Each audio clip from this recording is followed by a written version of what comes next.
Is Facebook gonna buy Apple and totally destroy the iPhone 14? What about Amazon, Samsung, Google, or Tesla buying Apple and changing all of their products? Could Elon Musk introduce the next iPhone? Apple is doing really well, but is Apple's success short-lived? Could another company come in, buy out Apple, kick Tim Cook out, and cancel future projects?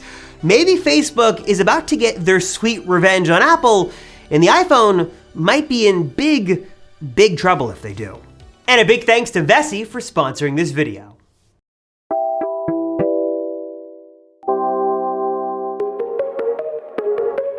I've talked a lot recently about the success of Apple on this channel, and I think that's for good reason. Apple has earned their accolades, because not too long ago, the company was sort of in a rut. Products weren't getting updated, software was buggy, the Mac had some major problems, and it just seemed like Apple was going in the wrong direction. But now, things have changed, and I'm so happy to say that Apple seems to almost be doing everything right. They're listening to their customers, they're adding back ports, the Mac is better than ever, Apple Silicon has changed the game, and the iPhone, some years are better than others, but year after year it continues to get better and better and better. And the multi-trillion-dollar question these days is, why is Apple so successful? Is it because they've had some really hit products that have really kind of bolstered their cult-like following? Is it because Tim Cook is a really good CEO? Is it because of Johnny Ive and his really professional, suave design language? Or is it sort of a combination of all these different things? Because Apple is on sort of a road to success. They're nearly a $3 trillion company. And the big question is, when could that luck run out? Is that luck going to run out? And if there were some leadership changes and some ownership changes at Apple, what would the future of that company look like? Would it still be as successful as it is today?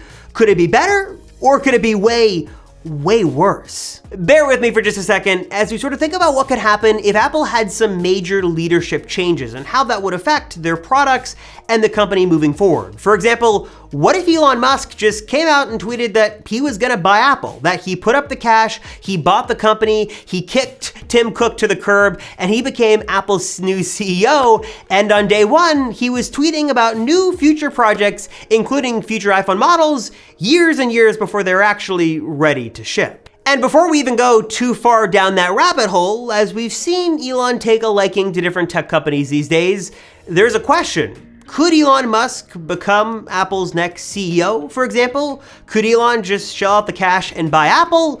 I'm not a financial analyst, I'm not a business guy, I'm not too into this world, so for the sake of illustration, let me use the best knowledge that I have available to me to say that's very unlikely to happen, if not nearly impossible, and here's why. For starters, even though Elon is the richest man in the world most days, according to his net worth, and even with all that cash, if Elon was to liquidate all of his investments, cashed in all his Tesla shares, and had all this big pile of cash money ready to buy Apple, he still wouldn't come close to their Wall Street valuation of about $2.7-ish trillion. He just doesn't have the capital to do an outright purchase, at least not on his own. But what he could do relatively easily is use all that cash to buy up some shares and become a pretty large individual shareholder of Apple stock. Maybe he bought, let's say, 8-ish% of the company, for example, just for illustration's sake. And at that point, he'd have some sway to maybe sort of enact change as sort of the armchair quarterback, giving Tim Cook and Apple some advice. For example, if he was to tweet, hey, the iPhone 14 is sort of boring, or Apple's not innovating as fast as they should be, and he sort of maybe explicitly or not threatened to maybe sell off a huge chunk of Apple shares,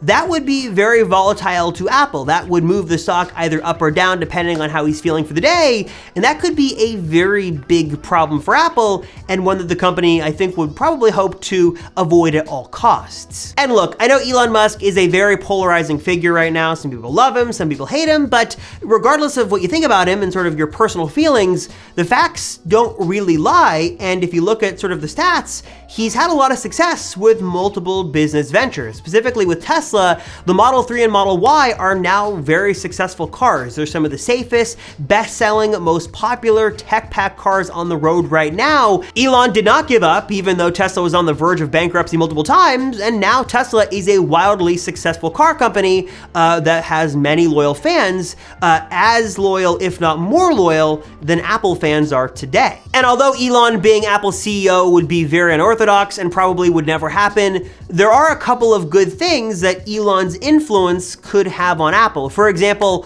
one thing we could see is sort of the actual Apple car in the metal. We could actually see the real Apple car. As of right now, it looks like that project keeps hitting road bump after road bump. It just doesn't seem to be any closer than it was a year ago. And if Elon was in charge and Apple was to sort of bring Tesla into their fold, they could have an Apple car like in a couple of months or in a year or so. They could have a real Apple car that was pristine, that was hopefully built well, that had all the tech inside they needed. They could have an Apple car way sooner with Tesla's help and with Elon at the helm than they can right now with sort of the partnerships we've seen sort of leak out.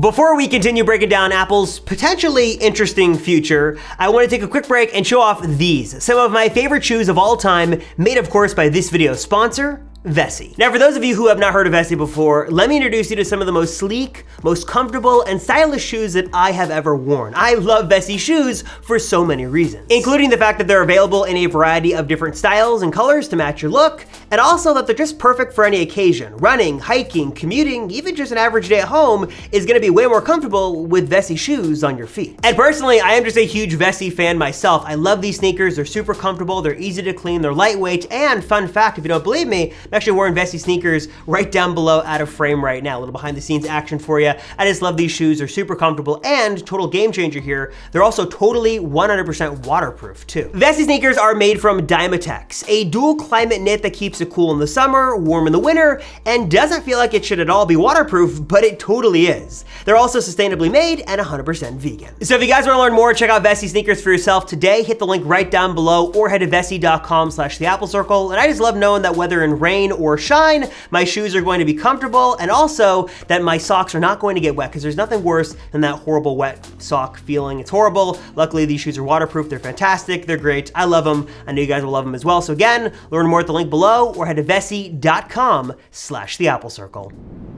And putting Elon and Tesla to the side for a moment, what would happen if another company was to buy Apple or have some influence on them? And I know that this probably wouldn't pass legal things and antitrust suits and all that stuff. I'm not sure that even if Amazon, Google, Facebook, they all came together, poured all their money into it, and tried to finance this deal, that it would ever happen.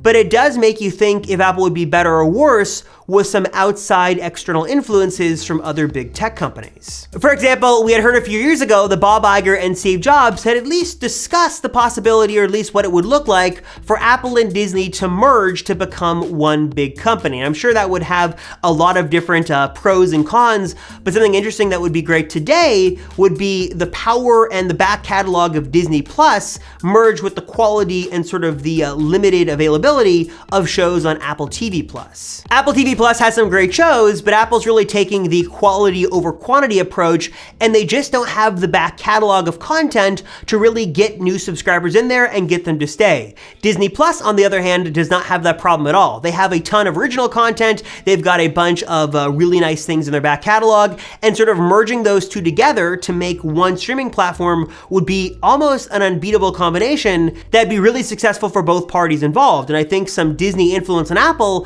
might not be a bad thing, especially when it comes to streaming, because Apple TV Plus has got a lot of work to do to catch up to the big boys. Same goes for Google's influence on Apple, which I know is sort of a very sort of a touchy subject because Apple and Google have different philosophies when it comes to privacy and stuff like that.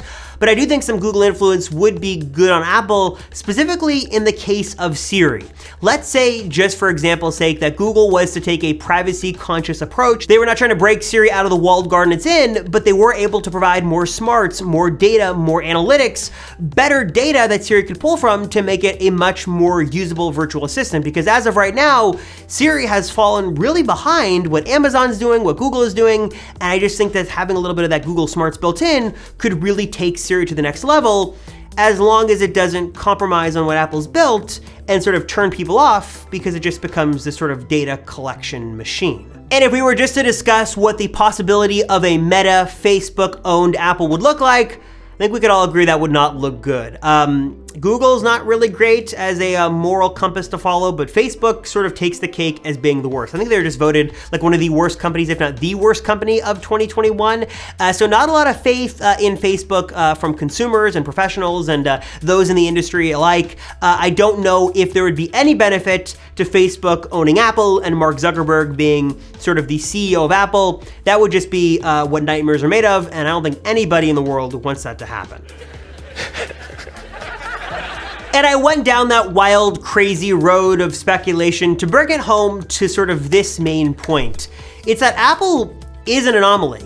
They are the epitome of success, the benchmark for many other tech companies to follow, because they just sort of seem to have this magic and secret sauce that is so hard to replicate. And yes, Apple, like every other company, they have their ups and downs. There are the ebbs and the flows. They're in the ruts and then they're doing really good. And right now, Apple is sort of doing really good. Whether it be some leadership changes, whether it be them listening to their customers, or the roadmap that they've been planning finally taking shape to us in the public, they're doing really well.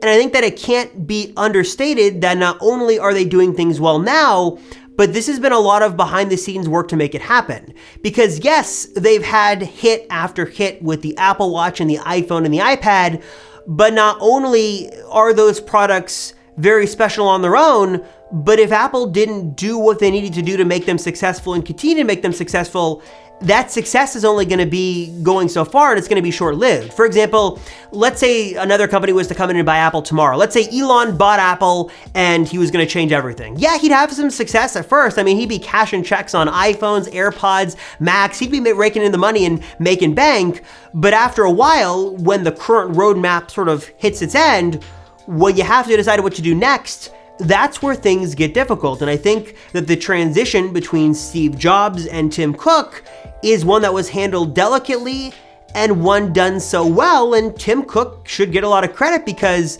Apple has done really well under him. It's been even more successful than it was under Steve Jobs. And though we can criticize the product decisions and where Apple's been and where they're going, I think where they've landed right now is a really good spot. And the company has been really, really successful and seems to finally be fixing a lot of their issues. So ultimately, I want to ask you guys, what are your thoughts on the state of Apple right now? Do you think Tim Cook's doing a good job? Do you think we could see more innovation and better products with another CEO at the helm? Do you think Apple could benefit from more outside influence from Amazon, Google, Tesla, maybe even Meta too? Or do you think that they're on the right course and that we're just sort of going through the natural progressions of ebbs and flows and some products getting a little bit more attention than others? And I'm curious to know your thoughts. Let me know in the comments down below what you think about all this stuff. As always, guys, thank you so much for watching. I really appreciate it. I'm Robert Rosenfeld from the Apple Circle, and I'll see you all in the next one.